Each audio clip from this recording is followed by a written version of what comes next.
Hello everyone, welcome to Danny Tree Frog Reviews. You know, I was thinking back to the good old days of old cartoon Slapstick. You know the ones like Looney Tunes, Popeye, Felix the Cat. Just about any cartoon from back in the day, there had some sort of cartoony violence in them. But none were really as famous for their violence as Tom and Jerry. Why am I talking like this for Danny Tree Frog? His voice is slightly lighter. Screw it, I'm just gonna sound natural. Ever since the invention of video games, it only seemed likely that eventually Tom and Jerry would get their own fighting game. Well, that didn't happen until 2000.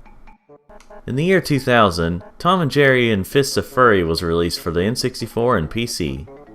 How does it hold up today? I guess we'll see.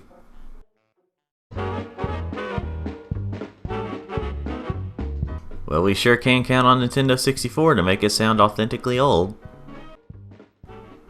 Render's not too bad for 2000. Oh, I guess I didn't press start soon enough.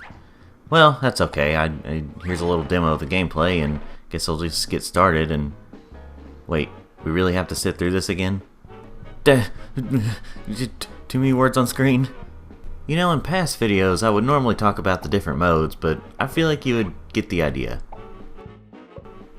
Selection's not too bad. I feel like they could have added a couple more characters, but this isn't too bad for a licensed N64 game. Alright, let's see how far I can get with Tom.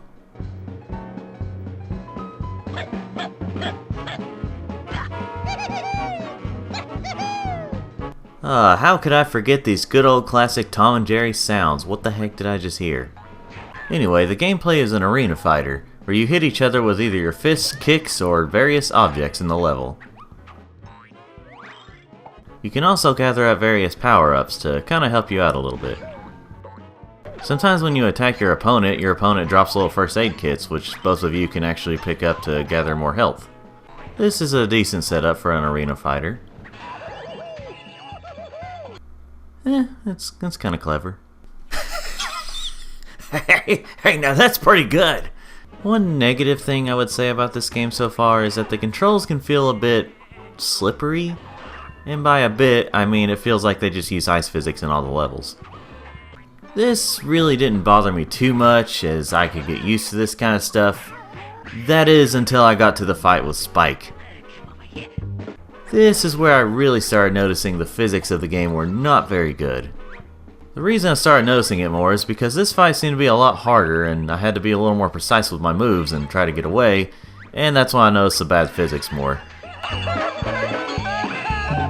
It really didn't help that I was using an N64 controller, but that can be said about a lot of N64 games. If you're wondering how the different characters feel in this game, honestly, there might be some little differences here and there, but they're primarily the same. Well, this is quite an uncomfortable fight. Old drunk dad just beating up on little son again. What's wrong with me? I can't really tell if these levels are based on specific episodes of Tom and Jerry, but they do look like locations that have been in the show, so they fit. Even though this looks like it should have up to 4 players being able to play in it, it actually only goes up to 2 players. It's not a huge deal, it's just, you know, kind of a missed opportunity for the N64. For all the content you get in the game, honestly, it's alright. I just wish that the physics were a little tighter. Overall, the game is alright. It's a fun little time on the N64 with your friends or friend. But there's better out there. Well, even if that one wasn't as good, maybe they improved the formula in the sequel, War of the Whiskers. Now, the thing that stands out more on the box art for this game is the fact that it has a T rating. Was it really just that much more violent compared to its predecessor? I guess we'll see. I'll be playing the PS2 version. It was also released on GameCube and Xbox a year later. I see we have the same renders, just with a blue background and a different title. Well, so far it's feeling the same, except right now you can only use Tom and Jerry, even though the other characters were unlocked in the other game, but okay. Boy, such innovation. Really next gen. Loading screens. Tom, ready? Jerry, ready? Fight! boy, they're just doing such a good job with having the sound effects that they usually make in the show. And okay, I get it. The old voice actors are probably dead now, and they couldn't reprise their roles, obviously. But still, it just doesn't sound like Tom and Jerry. Well, so far it plays primarily whoa. Level events. So far it plays primarily the same as the original, except the physics really are improved here. Well, that's good. Jerry loses. Tom wins!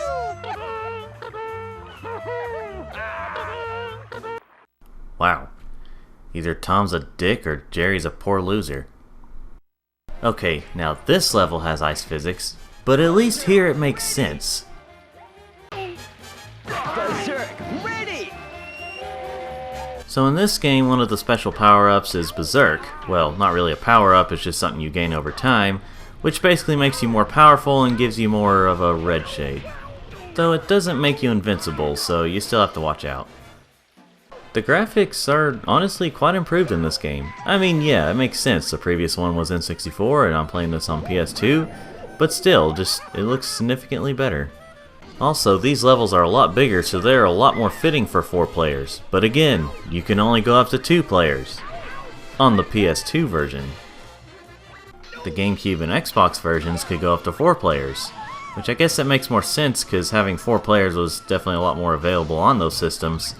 But PS2 still had a device that could make it happen. Now, if you want to have some friends over but you don't have everything unlocked in the game and you don't really have the time to do all that, luckily there's a cheat menu to unlock everything. And apparently once you have everything unlocked, it turns the screen red. Or maybe that was the cheats, I don't know.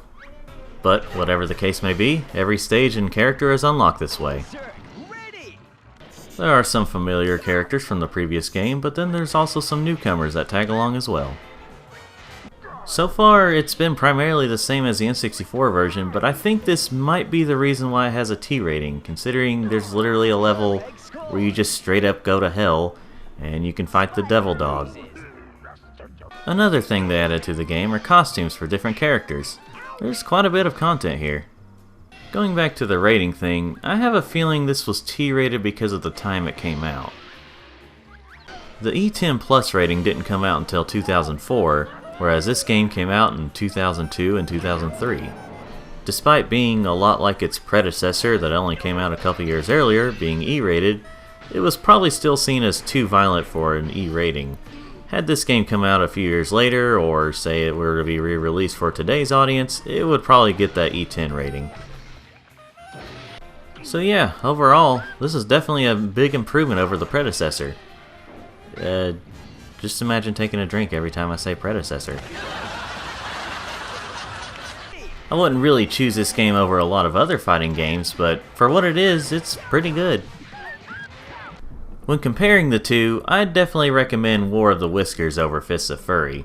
It definitely has more content, is more available, and it's more refined in terms of gameplay. I mean, yeah, they had to start somewhere with Fists of Furry, but the clear winner of this fight is War of the Whiskers. Thanks for watching, everyone. Be sure to hit that like button if you liked this video, subscribe if you want to see more, and remember, this is Danny Tree Frog with Danny Tree Frog Reviews.